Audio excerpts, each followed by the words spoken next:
ఏమండి, చంద్రబాబు నాయుడు గారి మీద తెలుగుదేశం పార్టీలోనే చాలామంది కోపంగా ఉన్నారండి. నిజంగా ఏడు జోక్ చేస్తానని మీరు అనుకుంటున్నారా? లేదు లేదు లేదు, నిజంగా కూడా చాలా కోపంగా ఉన్నారు.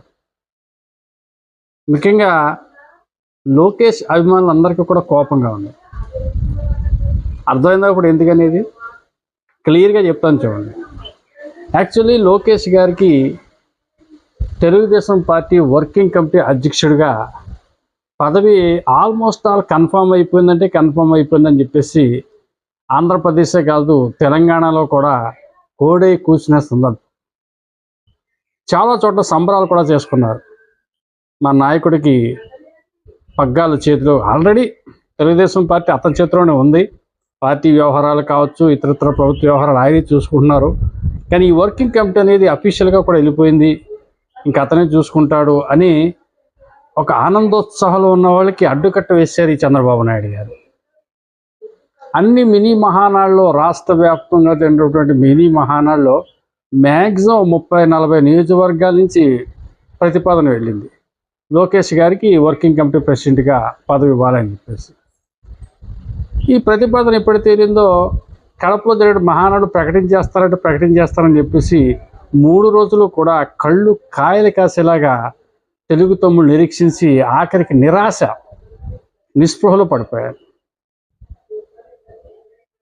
యాక్చువల్లీ అంటే చంద్రబాబు నాయుడు గారు అడ్డుకున్నారు. ఏం లేదు, అడ్డుకోవడానికి వేరే కారణం ఏం కాదు, వెరీ సింపుల్. ఇప్పుడప్పుడే ఎందుకులే, తర్వాత చూద్దాంలే,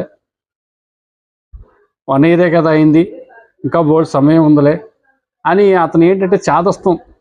ప్రతిదీ ఎథిక్స్ ఆయనకి, ప్రతిదీ రూల్ అండ్ రెగ్యులేషన్స్, అధికారంలో ఉంది కదా అని చెప్పేసి అన్నీ అందిపుచ్చుకోవడానికి ముందుకు రాడు. ప్రజలు ఏమనుకుంటారో, ప్రజలు ఏ విధంగా దీన్ని రిసీవ్ చేసుకుంటారో అని రకరకాలుగా అతనే ఆలోచన చేసుకుని, ఓ రకంగా చెప్పాలంటే ప్రజలకి అత్యంత భయపడే నాయకుడు ఎవరంటే చంద్రబాబు నాయుడు గారే. పైకి గంభీరంగా మాట్లాడతాడు కానీ ఆ ప్రజలకి ఎంతో భయపడిపోతూ ఉంటాడు. సో అయితే ఇక్కడ తెలుగుదేశం కార్యకర్తలతో నిరాశ చెందారు. నిరాశ చెందడానికి కూడా కారణం ఉంది.